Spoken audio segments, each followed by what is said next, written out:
dans objectif côté que nous voulons faire passer un message et en même temps pour nous relayer tout au secours avec une tempête grève qu'a fait à travers les 18 juridictions de la République. Donc nous autres, en tant qu'avocats, nous sentons que ça préoccupe nous. C'est une raison qui permet à ce que jeudi nous devant micro la presse. Alors tout d'abord que moi c'est Maître Blanco Joseph, moi c'est avocat qui régulièrement inscrit dans barreau Mirbalais et que cap diriger un cabinet qui aurait les cabinets d'avocats difficiles Joseph et associés. Quoique depuis le 31 mars à nos jours que nous avons couru par rapport que ville a été attaquée par des hommes et de là étant nous retrouvons nous à Port-au-Prince côté que nous touché d'un événement pareil. Généralement c'est presque annuellement toujours gagné ça une grève dans le système judiciaire là. Et alors grève là li pas chita directement en dedans barreau de Port en parquet de Port-au-Prince, mais plutôt c'est une grève qui est étendue sur 18 juridictions yo. C'est-à-dire que les parquetiers et pour une raison pour une autre que yo t'a dit que y a fait grève. Mais lorsque on allait beaucoup plus loin, c'est qui ça grève là hier. Alors faut qu'on fasse un petit rappel pour le public qui a regardé maintenant et que pour nous-mêmes tous les frères journalistes, qui ça que qui à la base de grève ça. Donc faut que moi dise que gagne deux types de magistrats. Il y a les magistrats debout, il y a les magistrats assis. Il y a grève qu'a fait journée aujourd'hui qui gagne presque 15 à 22 jours depuis que nous vivons. Ce sont les magistrats debout. Les magistrats debout. C'est-à-dire que les commissaires du gouvernement. Donc, il y aurait les autrement les parquetiers. Donc, c'est parce que quelque part, il y a réclamé, bon, d'abord, et généralement, on joint que toute presque majorité de gens qui sont dans la fonction publique, lorsque ils ont entamé ou encore ils déclenché une question de grève, probablement ils ont cherché meilleures conditions. C'est presque idem pour le commissaire gouvernement. Quoique, il faut que je dise que le commissaire principal, à savoir le commissaire principal, donc lui-même, il n'a pas pour devoir pour que lui dans la grève. Parce que lorsqu'on fait grève, qui ça veut dire? Il y a un ensemble de monde qui entassé dans santé carcérale. Donc, il y a une équipe dossier qui a souffert. Donc, le ça vient un empêchement de distribution de la justice. Or, si on dit que c'est la justice qui a levé en nation et que par que tu es même comme étant comme étant chef de la poursuite, c'est eux même qui garant de l'ordre social et que yo étant en grève sur tout le territoire. Donc, c'est une façon pour me dire que y a une grève pareil que lui toujours aller au mépris non seulement des avocats qui viennent, je dirais que des éternels chômeurs, donc il y a tout au mépris de ensemble de soit prévenus, soit détenus, soit inculpés, soit accusés. Donc nous avons cité plusieurs thèmes, donc soit prévenus, soit détenus, accusés ou inculpés. Donc chaque catégorie par eux. Mais à la base c'est que commissaire gouvernement yo tient à ce que pour eux même yo capable considérer encore traiter au même rang des magistrats debout, des magistrats assis je dirais. C'est-à-dire que magistrats assis qui c'est juge et juge d'instruction donc parquetier autrement dit commissaire gouvernement garant l'ordre social là yo tient à ce que yo t'a traité même gens. Donc c'est là le problème.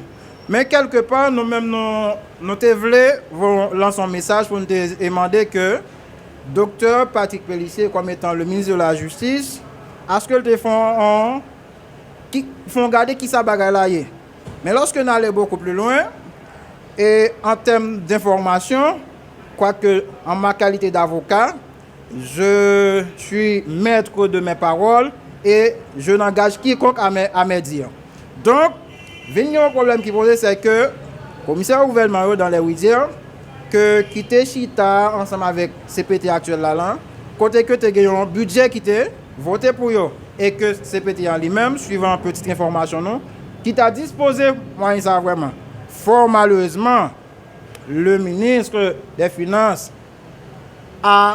semblerait à faire d'autres choses avec ce montant. C'est la raison pour laquelle que commissaires ont entré dans éventuelle grève et que jusqu'à présent, jusqu'à la preuve du contraire, que dans le moment où je parle avec moi, c'est-à-dire que c'est un paquet de grévistes. Rivé dans le niveau parquet, rivé dans le niveau tribunal, donc ça qui baille un ensemble de problèmes par rapport qui empêchait à ce que la justice en lui-même l'allait beaucoup vers l'avant par rapport avec un grève là. On a demandé ministre de la Justice, on a demandé commissaire gouvernement, au nom de la justice, au nom de la loyauté, au nom du respect des droits humains, on a demandé à ce que le commissaire gouvernement fait une trêve. Parce que il y a des dossiers qui ont souffert, il y a des assises criminelles qui doivent faites dans la même période mois de décembre. D'abord, généralement, nous connaissons que tous les mois de décembre, toujours il y a un spécial d'assises criminelles, soit avec ou soit sans assistant de jury. Fort malheureusement, avec une grève pareille, nul n'est encore garanti. Donc, sous base ça, nous avons demandé au commissaire gouvernement, nous avons demandé au ministre de la Justice et au nom de la justice haïtienne pour que tu aies une trêve, si et seulement si on a demandé que vous répondez avec vous, même si c'est en partie, afin que la grève soit capable de lever. Parce que là, de façon spéciale, dans la juridiction Croix des Bouquets, il y a tant de dossiers qui souffrent, il y a tant de prévenus, il y a tant d'inculpés. Donc, nous demandons à ce que une trêve soit prise, nous t'arrêtons avant semaine finie, pour ta une ordonnance qui sorti côté que doyen ou encore doyen tribunal tu as sorti une ordonnance pour dire bon définitivement bon trêve qui prend dans grève ça et que le commissaire gouvernement décide de prendre siège. Alors grève les constitutionnels, tout fonctionnaire, tout employé, il a un droit avec grève. Pour qu'ils soit fait grève, pour faire grève, c'est lorsque vous estimez que façon que vous traitez là ou par un même ou t'as souhaité que vous traitez mieux que ça. Donc oui, nous dit que par que vous êtes en grève, mais lorsque vous faites comme on dit préalablement, c'est au mépris des avocats. Parce que les avocats vivent généralement des tribunaux. Si le tribunal n'a pas fonctionné, le parquet n'a pas fonctionné, quoique, nous avons tout demandé, s'il vous plaît, avec l'autre instance qui est dans le système, à savoir les greffiers, les huissiers, puis gars que le commissaire gouvernement a fait pour une trêve, et puis même tout bonnement, il a lancé une. Nous avons demandé ça, s'il vous plaît, permettre que la justice nous finisse l'année, quoique en dépit de tout ça que nous avons supporté pendant l'année, donc pour que nous avons fini l'année justice en beauté. Quoique, même quand le commissaire gouvernement a décidé automatiquement que vous finissez et notre ça, et que vous avez décidé de faire une trêve pour surtout les prisonniers, les inculpés, les détenus, les prévenus. Donc, au moins que nous avons fini l'année en beauté. Aujourd'hui, c'est un plaisir pour que nous-mêmes nous capables de venir battre bouche nous sur la question de grève ça matin et sur la question de grève ça qui est encadrée, qui prend dans toutes 18 juridictions dans le pays d'Haïti. Et c'est une grève que, là nous regardons que grève ça lui-même, il n'y a pas rien à comme garantie, il n'y a pas rien à revoir comme davantage pour les avocats, pour les prévenus, encore pour les détenus. Là, et nous-mêmes nous demandons que pour que les commissaires soient capables de faire une trêve sur la question de grève, ça, que nous-mêmes nous appelons une question de grève qui a plus que 3 semaines. Nous demandons pour qu'ils soient capables de faire une trêve. Même gens que collègues là, lui-même, nous sont dit, nous pas souhaité que les commissaires eux-mêmes fassent ça, mais de merci de pour que l'autre, tel que greffier, ici, viennent pour être capable et lever grève pour yo capable camper grève par eux même. Et ça que nous-mêmes nous voulons rappeler que monsieur nous les commissaires nous comprendre dans situation yo yé. Mais faut nous connaître tout et nous dans un système. Chaque fois que même gens yo dit que l'homme est insatiable, nous-mêmes connaissons nous pas jamais ça, l'homme pas jamais fin satisfait, mais faut que nous capable comprendre situation. C'est vrai nous demander une meilleure condition de vie. Il est vrai faut qu'il capable ba nous. Mais après 3 mois, nous connaissons nous pas lever de même façon. Après 6 mois, nous connaissons nous pas lever de même façon. Mais nous demandé pour que le ministre de la Justice là lui-même est capable gagner un regard favorable qui fixé sur grève ça. Et puis demandez-nous pour que nous capables gérer commissaire d'une façon pour que ça pas produit à chaque moment, chaque 3 mois, chaque 6 mois encore. Parce que là, nous-mêmes les avocats, c'est nous-mêmes qui payons les conséquences là. C'est les gens qui sont en prison qui payent les conséquences. C'est les gens qui gardent à vue qui payent les conséquences. Et ceci dit, nous avons demandé pour qu'ils soient capables de garder nous à même titre et avec et magistrats assis, nous pas aucun problème. Mais pour qui ça nous-mêmes comme magistrats debout, lorsque nous demandons promotion, nous toujours voulons demander promotion. Là nous demandons promotion, nous pas de problème pour mettre nous comme magistrats assis. Cela veut dire que nous connaissons un bagage qui en plus que magistrats assis sont capables de joindre que nous-mêmes nous pas capables de joindre. Nous pas joindre nous. Mais pour qui ça nous t'a voulu pour que nous-mêmes nous arrivions au même niveau ensemble avec eux. C'est ça que m'a demandé nous pour que nous capables prendre conscience de soi. Pour nous que la situation en lui-même n'est pas profitable pour le pays. Elle n'est pas profitable pour l'avocat, elle n'est pas profitable pour ceux qui sont garde à vue, qui sont en prison. Parce que les conséquences, c'est nous-mêmes les avocats qui payent les conséquences. Des bagages qui circulent sur les réseaux sociaux, qui circulent dans la radio, qui troublent au paquet de monde. Et journée jeudi, nous avons voulu chita pour nous faire une explication sur ce qui passé. C'est concernant bateau et cap débarqué ciment sur Waf Jacques Mella. Et journée jeudi,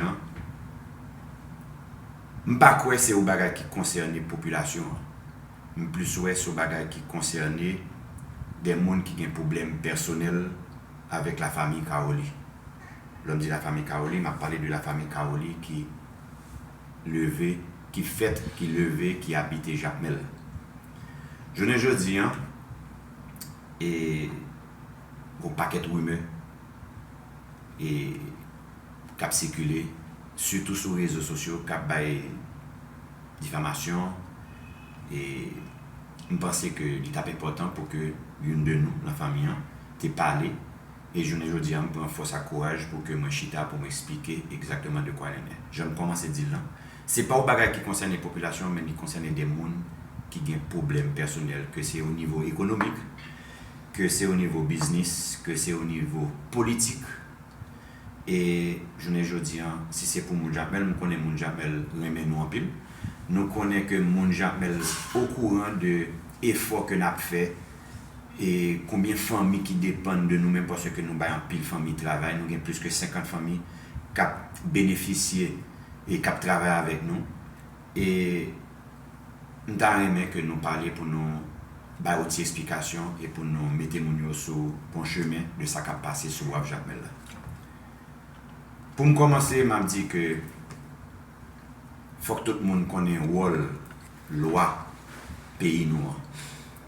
Je ne dis pas, nous avons plus que 10 ans que nous avons débarqué ciment sur Waf là. Côté que un pile entrepreneur, un pile businessman fait business avec nous, bénéficier de ciment cap débarqué. Et c'est fierté pour nous servir la communauté nous, c'est fierté pour nous pour que nous travaillions avec la communauté nous pour nous porter support façon que nous capables là. Et aujourd'hui qui c'était lundi 8 décembre, dans l'après-midi, BLTS débarqué sur Waf Jacques Mella, il vient faire une routine check. Routine check, ça veut dire que vient faire une visite normale, vient faire un check. Comme si c'est droit pour venir faire, il y a une autorité pour faire, il y a un pouvoir pour faire, c'est un bagage normal que lié. Surtout, et nous-mêmes, nous sommes bien contents parce que là, ça arrive, nous connaissons l'esprit non en paix, nous connaissons que c'est travail, notre travail. Ils ont monté bateau, ils ont venu, ils ont demandé des informations. ils ont demandé des papiers que vous avez besoin. Et nous sommes là, nous avons tout papier que vous avez besoin et que vous avez demandé nous. Vous fin pour papier et tout le bagage est passé très bien. Y aller. Aussi simple que ça, y aller. Le lendemain 9 décembre, la matinée, ils retourné. Ils sont venus encore, ils ont demandé pour jouer avec nous et ils ont demandé nous pour nous camper débarcation bateau. D'après le papier que nous avons, ils ont besoin de plus de spécifications. Ils ont demandé nous pour nous camper débarquement bateau. Ce que nous faisons, nous camper débarquement bateau et le nous relais la douane parce que le moment que le bateau arrive sur la flanc, nous avons pour vérifier le bateau, pour la police vérifier le bateau. Le fin vérifier le bateau, nous remettons la douane toute bagaille, nous remettons la douane avec APN responsabilité bateau. Le que BLTS vient, et nous avons fait tout ça, nous disons là, nous avons fait le BLTS que nous faisons, mais pour mesure de précaution, nous demandons la douane, est-ce qu'il est au courant de sa capacité, parce que mes BLTS demandent nous camper débarquement bateau. La douane répond nous, non, que pas au courant, et que ne pas comprendre pour qui ça que BLTS demandé camper débarquement. Si BLTS a besoin de camper débarquement, c'est pas la douane pour le temps dit directeur douane. Il y a des bagailles, il y a des informations que le besoin que l'a demandé la douane pour camper bateau pour lui. Bon, de toute façon, bateau a été bloqué. Et 2 jours après le 9 lampe, quoi, c'est le 11 BLTS retourné. Ils m'ont dit nous que nous mettons recommencer à travailler. Ça, c'est le 11 décembre que nous retournons encore une fois. Ils ont dit nous mettons recommencer à travailler.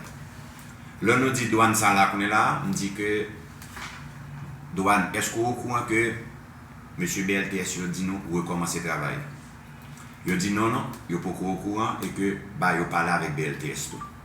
C'est le moment que BLTS qu'on est là, bah, la douane feu vert que l'I doit recommencer le travail là.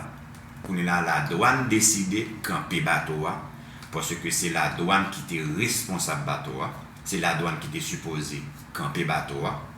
Donc, vient gagner ou manque de communication entre BLTS et la douane. Maintenant, pendant ce temps, nous-mêmes, nous avons subi. Parce que nous avons une période de temps pour nous débarquer bateau nous avons une période de temps pour que le bateau soit déplacé pour l'aller parce que il y a l'autre travail. Donc c'est ça qui cause tout premier blocage bateau. Nous sommes là et nous sommes sur WAF chaque jour pour nous demander de quoi il en est, comment ça a évolué. Et c'est comme ça nous sommes toujours à suivre sur les réseaux sociaux que le paquet de monde a dit que bateau a BLTS débarqué, moun volé, prendre l'eau, moun disparaître, moun marron, moun en fuite, moun toute qualité de parole et qui dérangeait la famille Kaoli et qui joué avec personnalité la famille Kaoli dans une ville que en pile monde apprécie nous. C'est sûr et certain, on ne va pas dire que tout le monde apprécie nous, mais en pile monde apprécie nous pour travail depuis 50 ans, depuis 40 ans que nous avons fait dans la ville. Et je ne dis pas, jusqu'à présent, les réseaux sociaux ont dit qu'ils ont arrêté Joël Kaoli, frère, ils ont arrêté Jackie Kaoli, c'est moi-même qui ai parlé à là, pour les gens qui ne connaissent pas. Et je ne dis pas, tout débarquement bateau a recommencé et nous avons plus que 2 jours que le bateau a débarqué. Donc,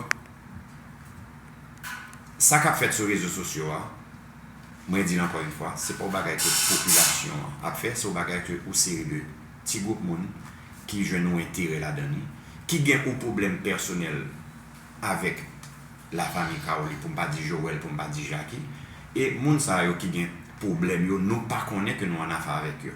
Si vous avez un problème, nous demandons, on nous chita, on nous cherche connaître qui ça problème. Si c'est un bagage vous mettez dans la tête ou qui passe ça, on nous résout le problème. Si c'est un bagage que moi il faut, venir mettre le devant. Peut-être moi pas au courant que me faut mal, peut-être maman doit excuse, mais pas raison pour que vous détruire aux familles, que vous fait nous mal ça, vous fait nous pour sans raison, ok? Et BLTS qui vient travailler, qui vient Jacques Mel, qui vient faire et vérification que vient. C'est tout droit que le gain. M'a répéter encore les droits pour le venir vérifier. C'est nous-mêmes population, c'est nous-mêmes qui mal formés que depuis BLTS au côté c'est parce que un bagage qui louche. Au contraire, je ne dis en Sophie témoin, BLTS monté au bateau que nous responsables que nous avons débarqué. Yo pas joindre rien. Mais c'est bien dommage que yo pas cadé font notre sortie pour dire que yo pas joindre rien. Parce que monsieur c'est ainsi yo était jeune, yo t'a dit mais ça rejoindre, mais ça rejoindre, mais ça rejoindre. Mais je ne dis c'est bien dommage que yo pas capable et monter pour yo bailler une note pour dire que bon, oui que nous faut vérification sur bateau et que yo pas joindre rien là-dedans.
Au nom du Conseil présidentiel de transition, je remercie le ministère des Affaires étrangères pour l'organisation de cette rencontre stratégique. Je salue avec gratitude le travail de nos représentations à l'étranger qui, malgré les difficultés extrêmes de cette année, ont agi avec rigueur, patriotisme et loyauté. En 2026, nous ferons encore plus. La dernière conférence des ambassadeurs remonte à 2016. 10 années se sont écoulées. Le monde a changé, Haïti a changé et l'ampleur des défis s'est multipliée. Aujourd'hui, plus que jamais, une part essentielle de l'avenir du pays dépendra de ce que vous accomplirez dans le pays où vous représentez la République. Nous sommes réunis parce que l'heure est à l'action. Nous sommes réunis parce que Haïti ne peut plus attendre.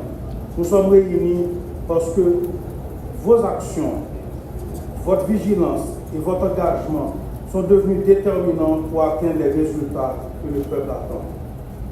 Mesdames, Messieurs, comme je l'ai affirmé dans le monde entier à la tribune des Nations Unies en septembre dernier, Haïti est en guerre. Une guerre contre la violence organisée, une guerre contre le chaos imposé par des réseaux criminels transnationaux qui détruisent nos quartiers, menacent l'avenir de nos enfants et de nos jeunes, plongent des milliers de femmes, d'hommes, de mères et de pères de famille dans une souffrance extrême. Les réseaux cherchent à ébranler les fondements même de notre nation. Dans cette guerre, nos forces de sécurité et de défense nationale, appuyées par les membres de la GSF, sont mobilisées sur le terrain et livrent une bataille acharnée pour le rétablissement de la sécurité. À l'étranger, vous êtes notre première ligne. Vous êtes les voix, les visages, les éclaireurs, les garants des intérêts d'Haïti dans le monde.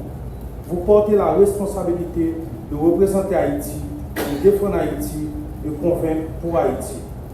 À ce titre, je veux saluer celles et ceux qui, au ministère comme dans nos missions, ont assumé cette charge avec rigueur et loyauté tout au long de l'année. Et j'attends qu'à l'issue de cette conférence, les priorités de la diplomatie haïtienne s'alignent clairement sur celles d'Haïti: la sécurité, les élections, l'urgence humanitaire et la relance économique. Ce sont ces 4 piliers qui doivent désormais guider toutes nos actions. Mesdames, Messieurs, le premier axe sur lequel le peuple haïtien attend beaucoup de vous cette année, c'est bien la sécurité. En septembre dernier, le Conseil de sécurité des Nations Unies a adopté la résolution instituant la GSF. L'OEA, parallèlement, a finalisé la feuille de route issue de la résolution 3039 conjointement avec le gouvernement haïtien. Nous sommes à présent au moment de vérité, celui où les engagements doivent se traduire en résultats concrets.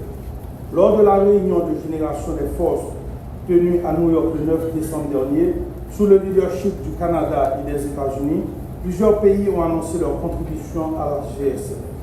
Mais l'ampleur des besoins exige un engagement international plus large, plus robuste et plus immédiat. Il faut encore plus de contributions pour favoriser le déploiement sans délai d'une GSF opérationnelle.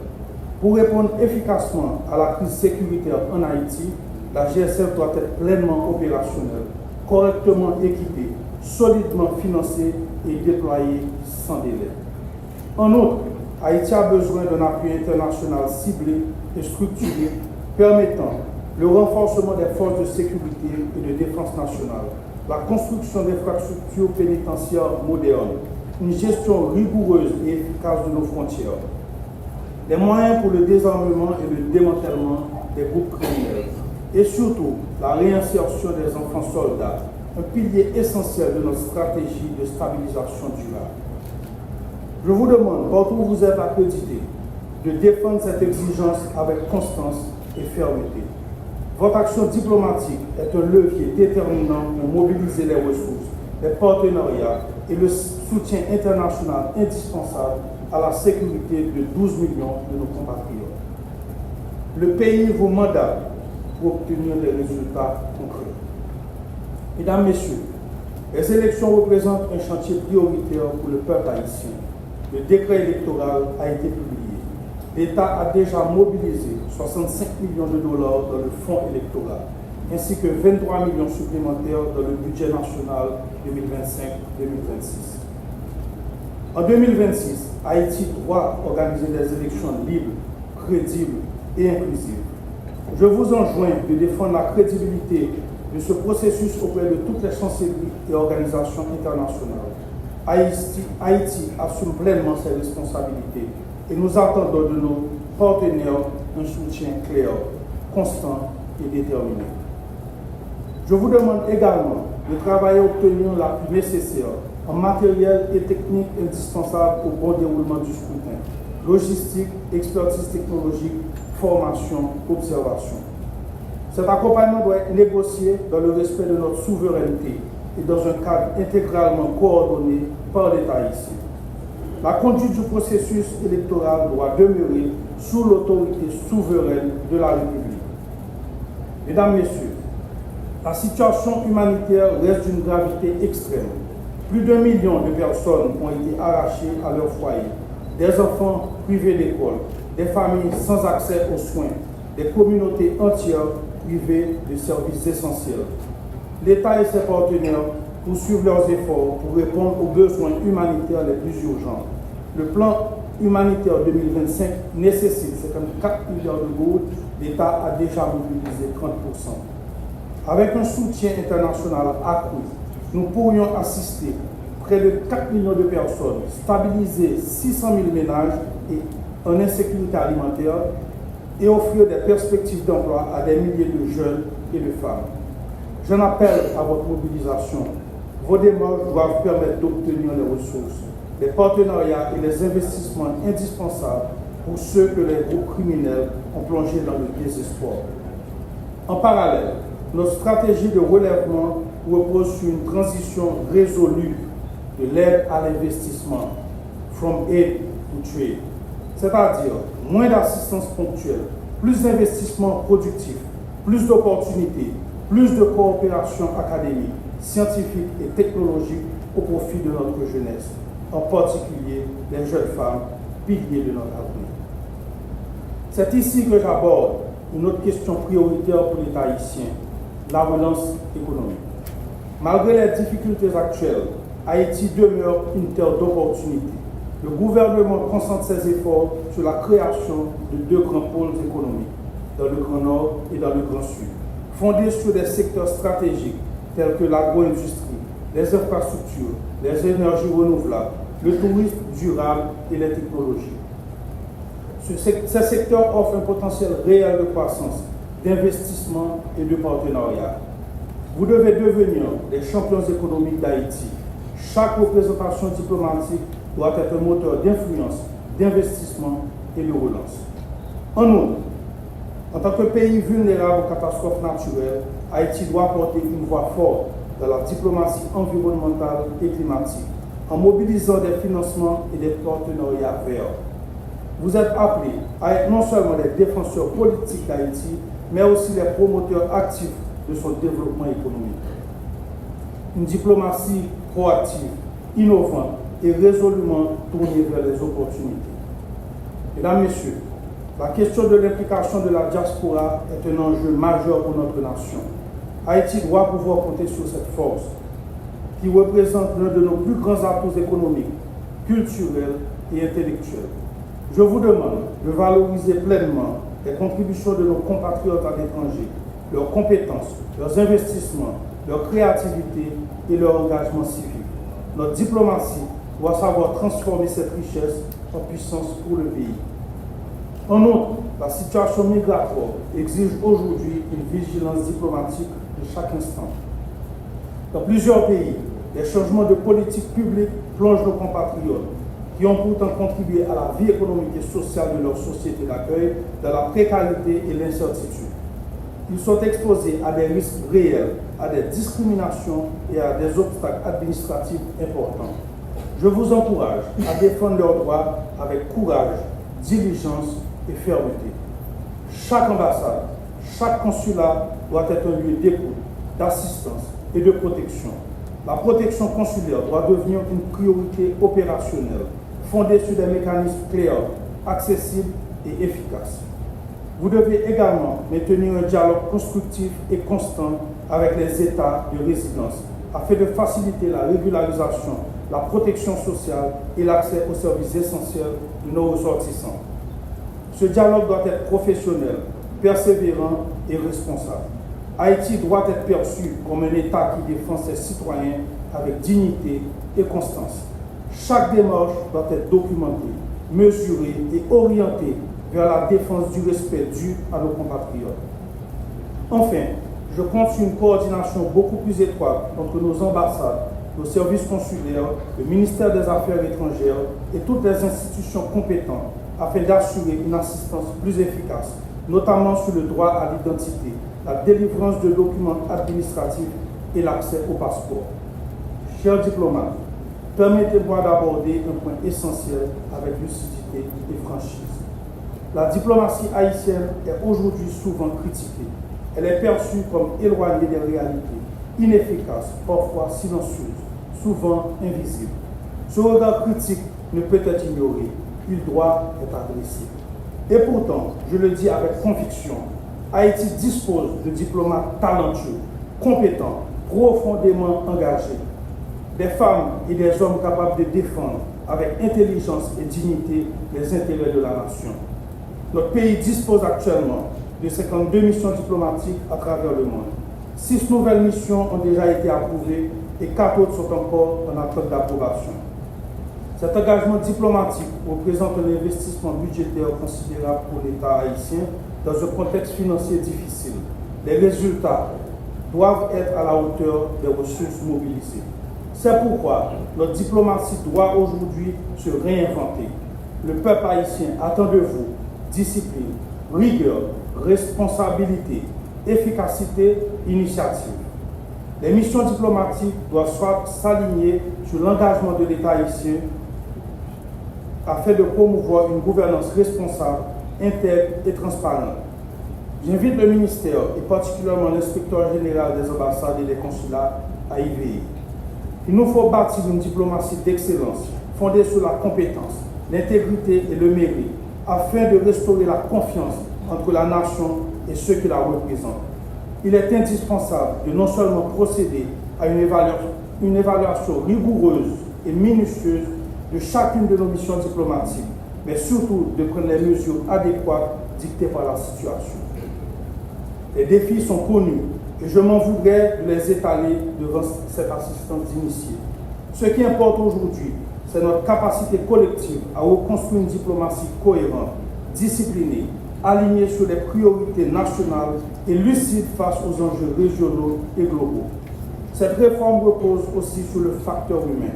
Moderniser l'académie diplomatique Jean-Paul Smors, renforcer la formation continue, ouvrir la voie à la jeunesse et aux talents émergents. Je veux également souligner un enjeu essentiel pour l'avenir de notre action extérieure. Nous devons intégrer davantage de femmes compétentes aux postes de décision. Je salue celles qui sont ici présentes. Elles demeurent aujourd'hui largement minoritaires. Nous devons corriger ce déséquilibre. Une diplomatie moderne, efficace et respectée ne peut être construite sans les femmes. Je pense qu'il faut applaudir.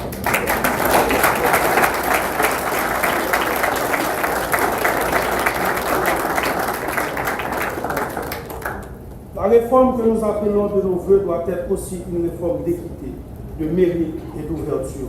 De plus, dans un monde où l'information façonne la puissance, Haïti doit maîtriser son récit international.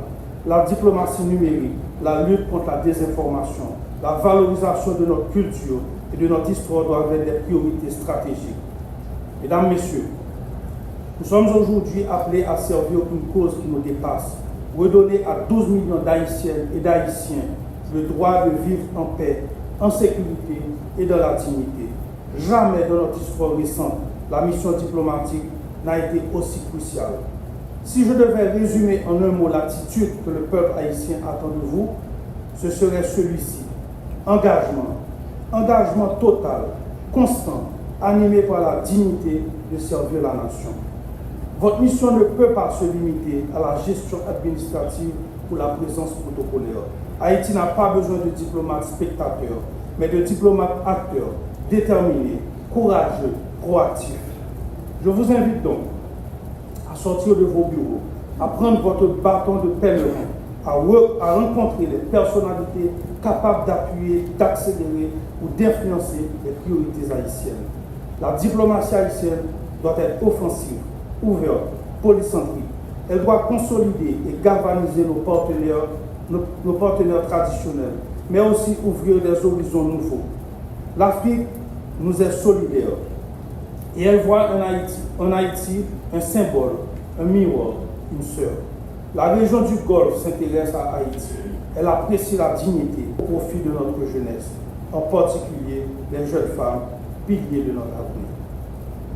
C'est ici que j'aborde une autre question prioritaire pour l'État haïtien, la relance économique. Malgré les difficultés actuelles, Haïti demeure une terre d'opportunités.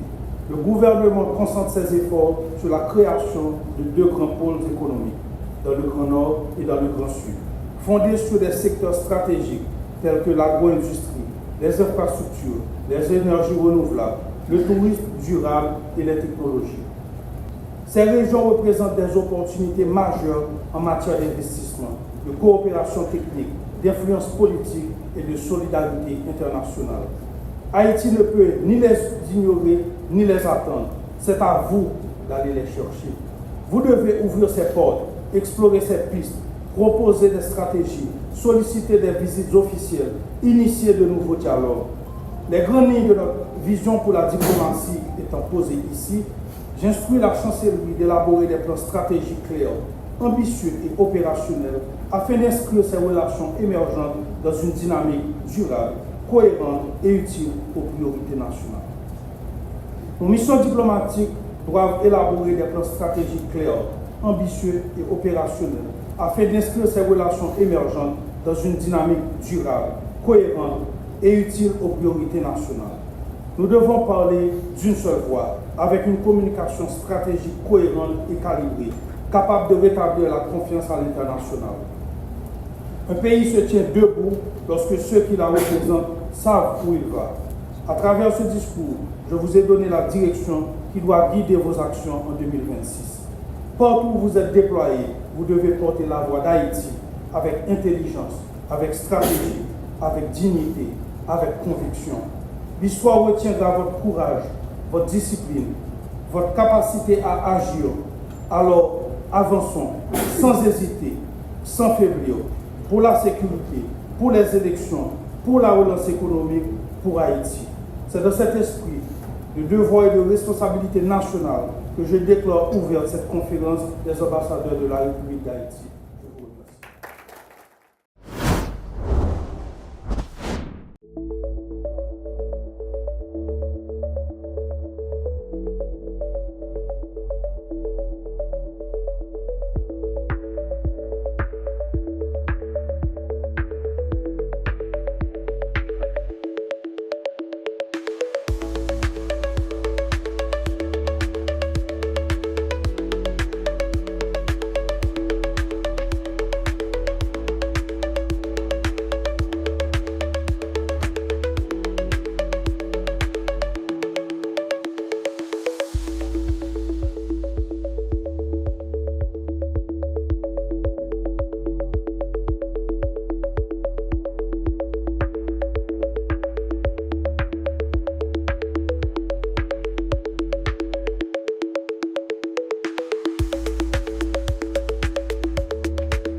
C'est avec un sentiment de profonde responsabilité et une foi lucide dans l'avenir que je prends la parole devant vous aujourd'hui.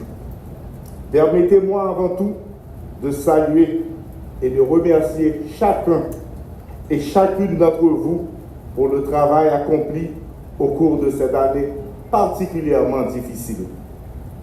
Dans un contexte sécuritaire, politique et humanitaire d'une complexité extrême, vous avez maintenu la présence d'Haïti dans le concert des nations, défendu ses intérêts, ses réalités et souvent porté l'espoir là où dominait l'inquiétude ou l'incompréhension. Vous êtes à l'étranger les visages, les voix et la crédibilité d'Haïti. Mais aujourd'hui, votre mission doit aller au-delà de la représentation classique. Elle doit devenir une diplomatie d'engagement, de mobilisation et de reconquête de l'image de notre pays. Haïti a besoin de vous pour accompagner l'action du gouvernement, relayer nos priorités, mobiliser les partenaires et contribuer activement au redressement national. Nous portons ensemble une responsabilité historique, restaurer la sécurité, rétablir l'autorité de l'État, répondre à l'urgence humanitaire et ramener le pays sur la voie de la légitimité démocratique par des élections crédibles. Cette responsabilité incombe d'abord aux Haïtiens et je l'assume pleinement. En tant que Premier ministre, je l'assume avec gravité, clarité et détermination. Notre pays traverse une épreuve sans précédent. Mais cette épreuve ne définit pas ni le peuple haïtien, ni notre avenir. Elle relève au contraire de la résilience, de sa dignité, sa capacité de se relever. L'épreuve n'annonce pas notre déclin, elle prépare notre renaissance. Et cette renaissance ne se fera que par l'unité, la cohérence, l'action publique et l'engagement de tous. Je tiens à être très clair. Mon gouvernement agit. Il agit avec méthode, avec courage et constance. Depuis mon entrée en fonction, j'ai placé la sécurité au cœur de l'action gouvernementale, car elle est la condition première de la survie de la nation. Sans sécurité, il n'y a ni État, ni économie, ni démocratie, ni dignité humaine. Les gangs armés ne sont pas des acteurs sociaux, ce sont des ennemis de la République. Grâce à une stratégie progressive, coordonnée et rigoureuse, l'État reprend pied sur le territoire national. Des zones de sécurisation avancées ont été établies dans des axes stratégiques, notamment dans la région des Palmes, d'Iragouane, le corridor Inch-Gonaïve. Ces zones sont opérationnelles. Elles protègent les populations, facilitent la reprise des échanges commerciaux et permettent à l'économie de recommencer à respirer. La police nationale d'Haïti est renforcée, mieux équipée et mieux soutenue. Les forces armées sont mobilisées pour sécuriser les territoires et appuyer l'autorité de l'État. La force multinationale, aujourd'hui GSF,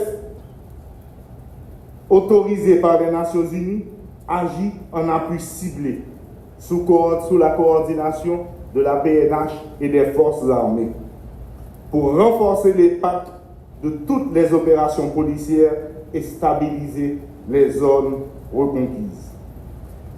Chaque mètre de territoire reconquis est un pas vers la normalité. Chaque quartier sécurisé est un pas vers la confiance retrouvée. Chaque citoyen protégé est une victoire de la République. Mais la sécurité ne peut être durable sans la réponse à la crise humanitaire. Celle-ci n'est pas une abstraction. Elle a des visages, des noms et des souffrances réelles. C'est pourquoi nous travaillons à mieux coordonner l'action humanitaire, à sécuriser les couloirs d'accès, à garantir la dignité des bénéficiaires et à renforcer le rôle de l'État dans l'organisation de l'aide. L'aide humanitaire est nécessaire, mais elle ne remplacera jamais l'État. Notre objectif demeure clair, permettre aux Haïtiens de vivre de leur travail en paix et dans la dignité. Puisque l'ordre légitime est fragile, nous avançons résolument. Parce que l'ordre sans légitimité, excusez-moi, et ça c'est extrêmement important, parce que l'ordre sans légitimité est fragile, nous avançons résolument vers l'organisation d'élections crédibles, inclusives et transparentes. Le cadre légal est en place. Le budget électoral est sécurisé. Les ressources sont mobilisées et la sécurisation du processus progresse. Je prends l'engagement solennel que le peuple haïtien choisira librement ses dirigeants. La démocratie reprendra racine dans notre pays. Mesdames, Messieurs, les ambassadeurs et les chargés d'affaires, Haïti a besoin de vous profondément, urgemment, historiquement, pas seulement comme représentant de l'État, mais comme acteur engagé, responsable et audacieux de la reconstruction nationale. Votre mission aujourd'hui dépasse le protocole et les usages. Elle engage l'avenir même de la nation. Vous êtes la voix officielle de l'État haïtien à l'étranger, mais vous êtes aussi les gardiens de sa crédibilité, les artisans de la reconquête diplomatique, les témoins actifs de sa volonté de se relever. Là où vous êtes en poste, Haïti doit être entendu, compris et surtout respecté. Je vous demande de porter une parole claire, ferme et responsable. Dites la vérité sur Haïti. Dites que l'État agit, que le pays se bat. Dites que cette nation, malgré les blessures, malgré la douleur, refuse de disparaître et refuse de renoncer. Je vous demande d'aller au-delà des déclarations, mobiliser activement le soutien politique, engager le dialogue stratégique, bâtissez des alliances utiles, aligner l'aide internationale sur les priorités nationales, refusez les récits faciles, les caricatures et les discours qui enferment Haïti dans l'échec permanent. Changez le regard porté sur notre pays. Faites comprendre que soutenir Haïti n'est pas un acte de compassion ponctuelle, mais un choix de responsabilité, de stabilité et de la sécurité régionale et internationale. Haïti n'est pas un fardeau. Haïti est un combat pour la dignité humaine et pour la démocratie. Je veux une diplomatie haïtienne active, présente, crédible et responsable. Une diplomatie qui explique, qui propose, qui alerte et qui construit. Une diplomatie qui rend compte, qui assume et qui avance avec loyauté envers les intérêts de la nation. Haïti ne vous demande pas de défendre l'indéfendable. Haïti vous demande de défendre ce qui est juste, le droit à la sécurité, le droit à la dignité, le droit à la démocratie. Avant de conclure, permettez-moi de m'adresser à vous, non seulement comme Premier ministre, mais comme compatriote. Je sais que la charge que nous portons est lourde. Je sais les doutes, les inquiétudes, parfois même la fatigue morale qui nous accompagne. Mais je sais aussi une chose, Haïti n'est pas seul. et Haïti n'est pas condamné. Partout où flotte notre drapeau, il y a des femmes et des hommes qui croient encore en cette nation, qui refusent de la voir sombrer, qui travaillent chaque jour pour lui offrir un avenir. L'espoir n'est pas un mot fragile. L'espoir est une force. Il naît quand l'État se relève, quand la sécurité progresse, quand la confiance revient, quand l'unité devient plus forte que la peur. Cet espoir, nous le construisons pas à pas, ensemble, avec responsabilité et avec foi dans notre pays. Je crois profondément que la stabilité est possible. Je crois que l'unité est notre plus grande richesse. Je crois que le peuple haïtien, malgré les blessures, porte encore en lui une immense capacité de courage. Le courage de solidarité et de renaissance. Restons unis, restons dignes, restons fidèles à Haïti.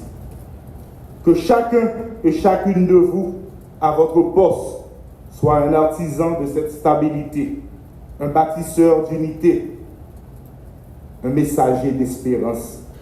Que notre action collective permette à chaque Haïtien et à chaque Haïtienne de dire enfin que des jours meilleurs sont en train de naître. Vive l'unité de la République, vive la stabilité et la sécurité d'Haïti, vive l'espérance, la dignité et le renouveau de notre nation. Je vous remercie.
Permettez-moi de saluer le leadership éclairé du coordonnateur et des membres du Conseil présidentiel de transition qui ont compris la nécessité de convoquer cette 4e conférence des ambassadeurs dans un contexte d'urgence nationale, mais aussi de grands changements à l'échelle internationale.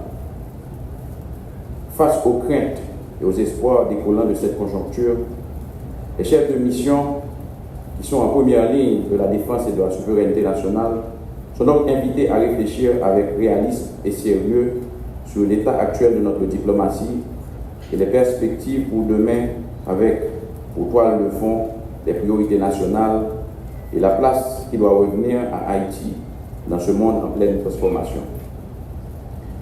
Permettez que je souhaite la plus cordiale bienvenue à chacun de vous, notamment les membres du Conseil présidentiel de transition qui ont choisi d'être avec nous malgré les multiples priorités qu'ils ont ce matin. Les hauts fonctionnaires ici présents, particulièrement les ministres, il y en a qui m'ont appelé pour s'excuser ce qui montre l'importance qu'il accorde à l'événement de ce matin.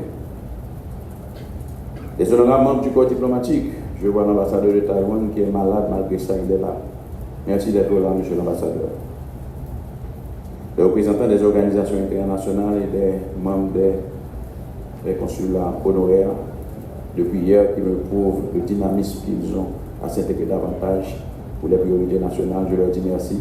À chacun de vous, mesdames, messieurs, venus assister à cette cérémonie officielle d'ouverture de cette conférence qui s'échelonnera sur 2 jours. Je me réjouis de me retrouver avec vous, mesdames, messieurs, les ambassadeurs, les chargés d'affaires AI, en cette circonstance pour échanger sur les contraintes et les mesures de redressement à adopter pour mieux nous acquitter de la noble, mais bien délicate mission de représenter valablement le pays à l'extérieur. Pour être à la hauteur des attentes, nos diplomates ne doivent pas agir dans l'improvisation ou encore se limiter à la gestion de situations d'urgence. Ils doivent cesser de réagir, de se laisser guider par l'agenda international pour mettre en avant les priorités nationales, élaborer des plans d'action qui s'inscrivent dans la durée. Cette diplomatie proactive pour laquelle nous ne cesserons de poser les bases doit avant tout être marquée par le souci de cohérence et d'efficacité, en mettant au centre la mission première qui est la nôtre, celle de défendre les intérêts de la nation. Je veux parler des Haïtiens vivant à l'étranger, la première et la plus grande des richesses du pays à l'extérieur. De l'image d'Haïti, qui malgré nos efforts continue à se détériorer. De la souveraineté nationale qui, depuis la démobilisation des forces armées d'Haïti, ne dépend en grande partie que de nous pour la défendre et la protéger. Des principes et valeurs profondes haïtiennes et universelles auxquelles nous avions toujours cru depuis la création de l'État-nation et que nous avions toujours défendus sur la scène internationale.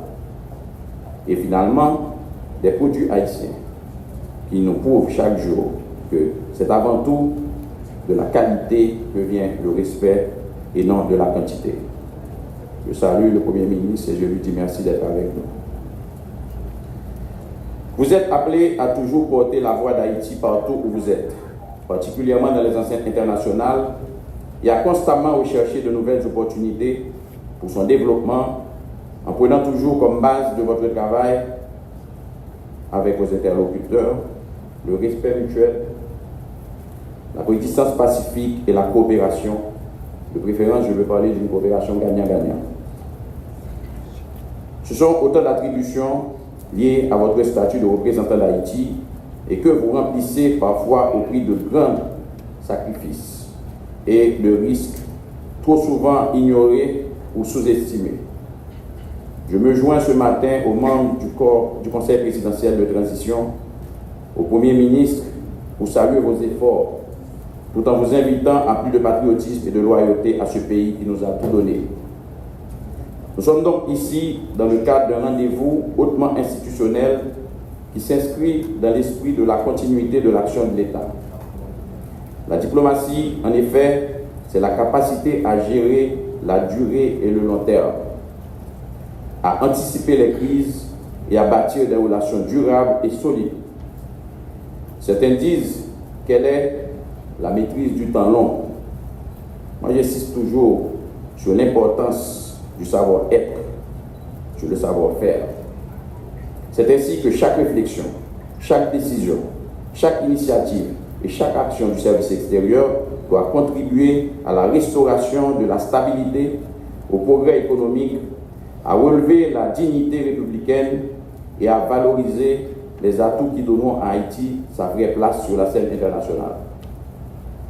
Conformément aux instructions de la présidence, l'objectif général de cette conférence est clair: renforcer l'action diplomatique d'Haïti en l'alignant sur les priorités nationales, tout en améliorant la gestion administrative et financière de nos missions. C'est un impératif stratégique qui engage notre crédibilité et notre capacité à projeter une image de fonctionnaire de l'État responsable, rigoureux et pleinement engagé dans sa transformation. Au cours de ces 2 journées de travail, nous vous communiquerons des orientations qui viendront confirmer certaines dispositions qui vous ont été communiquées à travers des notes circulaires. Ces orientations, nous les savons, doivent faire l'objet d'une appréciation immédiate et sans ambiguïté par chacune de ces missions diplomatiques.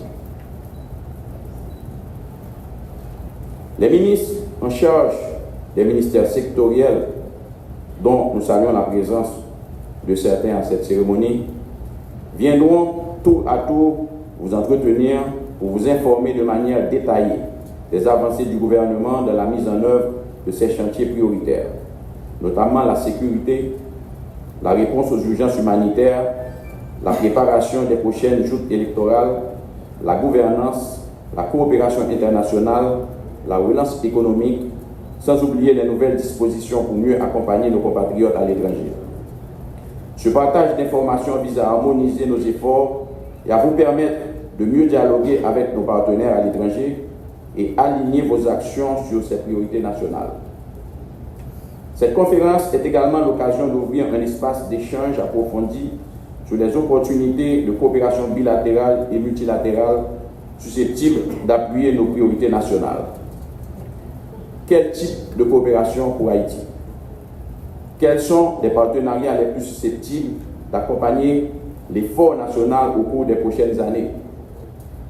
Il est impératif que chaque mission agisse comme un levier de solution, de recherche de financement, de partenariat et d'avancées concrètes au profit du pays. Messieurs les membres du Conseil présidentiel ici présents, Monsieur le Premier ministre, Mesdames, Messieurs, les efforts déjà consentis au cours de ces derniers mois dans la redynamisation de notre diplomatie témoignent d'une volonté de modernisation. Conformément aux instructions des autorités de la transition, nous avons déjà adopté différentes mesures pour rationaliser les dépenses et arriver à une utilisation optimum des ressources allouées. Nous avons effectué la normalisation de plusieurs postes et la réactivation de dossiers stratégiques et structurants longtemps restés en veille, comme le projet de nouveau cadre normatif pour régulariser la carrière diplomatique et le décret sur l'organisation. L'heure est venue de repenser la présence d'Haïti sur la scène internationale. Une carte de redistribution des missions diplomatiques d'Haïti est en cours d'élaboration. Les nouveaux rapports de force entre les puissances, les nouvelles réalités géopolitiques, aussi bien les nouvelles tendances de la migration haïtienne sont les principaux facteurs qui ont été pris en considération. Au moment où nous nous réunissons pour cette conférence, les démarches sont très avancées pour l'ouverture de 3 nouveaux postes consulaires en Amérique du Sud, d'une dans les Caraïbes, de 2 nouvelles ambassades en Afrique et de 2 autres en Asie et au Moyen-Orient. L'extension de notre réseau diplomatique et consulaire doit se poursuivre vers d'autres régions en accord avec nos intérêts stratégiques et économiques et surtout pour diversifier nos partenaires.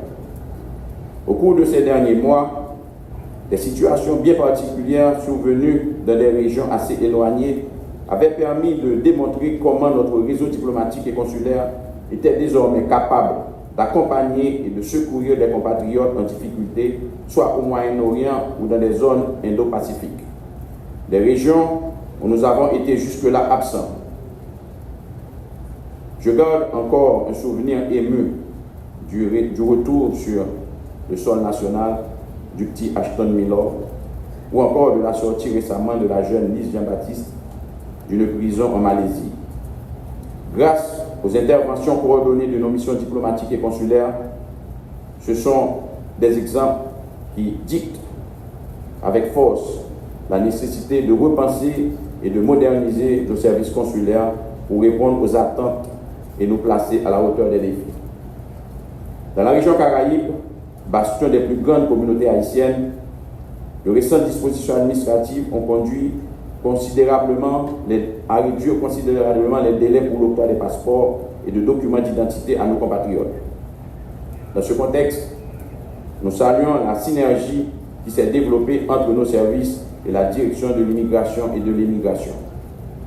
Cette 4e conférence doit aussi nous permettre de progresser avec les efforts pour donner à Haïti une plus grande visibilité et une plus grande ouverture au sein des organisations internationales.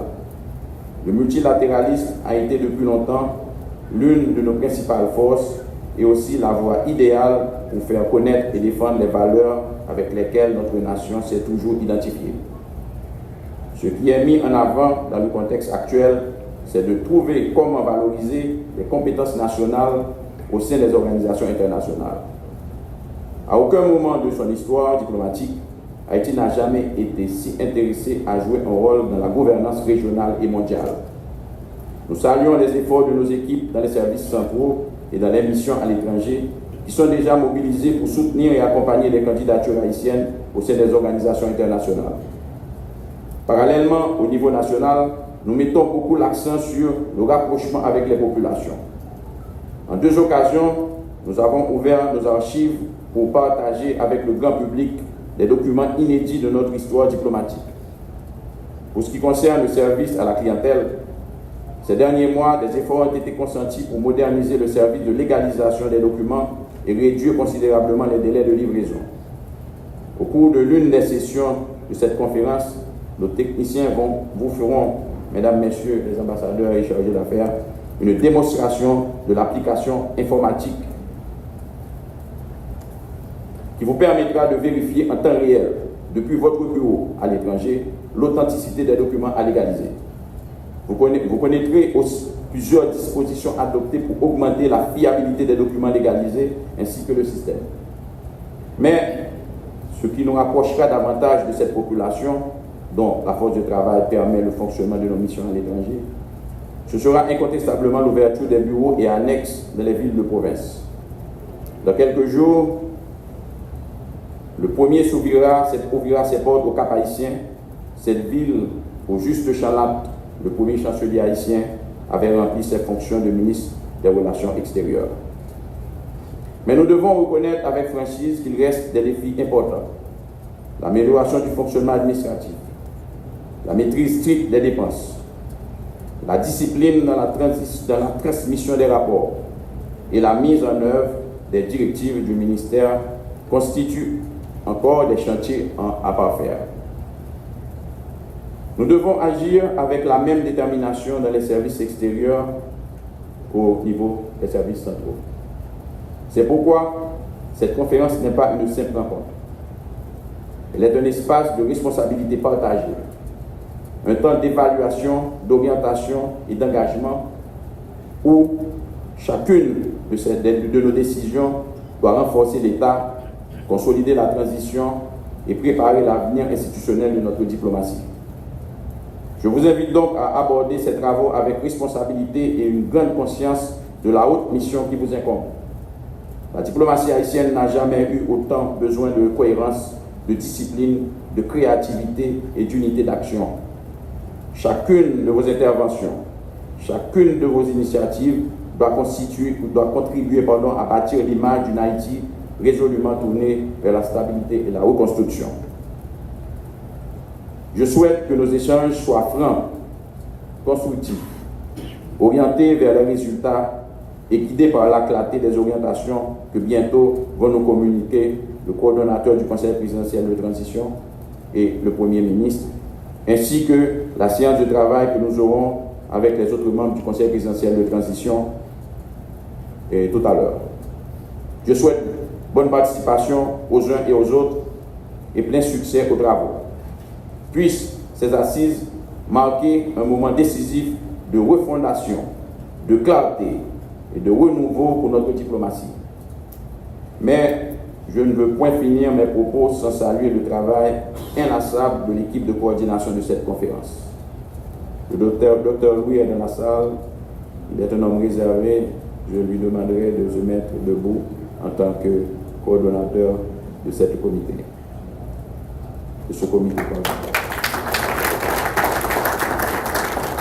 Merci. Les membres de cette équipe se sont mis à pied d'œuvre une fois que les instructions du coordonnateur du Conseil présidentiel de transition relatives à cette conférence ont été connues. C'est ce qui d'ailleurs a permis l'arrivée de nos ambassadeurs et chefs de mission, aussi bien la tenue des assises dans de bonnes conditions. Mesdames et messieurs, merci à chacun de vous pour votre présence. pour votre intérêt, pour vos remarques et même pour vos critiques. Tout ceci constitue un soutien inestimable pour moi et pour tous ceux qui sont impliqués dans ce travail de représentation et de défense des intérêts supérieurs de la nation à l'étranger. Je vous remercie.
Malgré les problèmes que nous-mêmes, peuple haïtien, nous vivons depuis pratiquement 2018, depuis 7 ans, qui viennent prendre apogée avec l'assassinat du président Jovenel Moïse, 7 juillet 2021.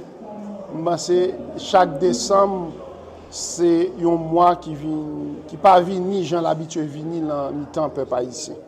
Parce que nous-mêmes, malgré les difficultés économiques en pile fois gagné, mais mois de décembre avec janvier, toujours un mois côté haïtien qu'on vive.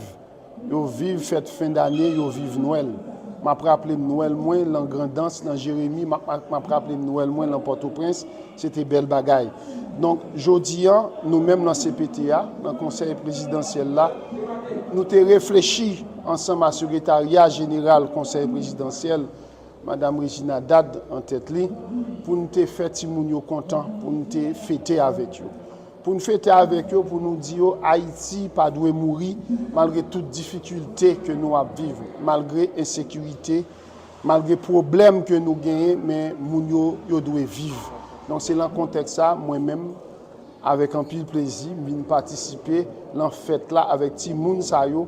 Et m'espérer dans 10 ans, il y a songé ça comme un bon souvenir et que le pays a l'autre pays par rapport à la crise sécuritaire, par rapport à la crise institutionnelle que nous vivons, côté depuis 10 ans presque, nous n'avons pas gagné d'élection dans le pays. Est-ce que c'est celle-ci qui sortit dans l'école nationale qui bénéficie justement dans le cadre de distribution qui Est-ce que qui sortit dans l'école nationale qui bénéficie bon, on connaît, c'est. Il n'est pas en pile, mais il y a l'autre école qui bénéficie.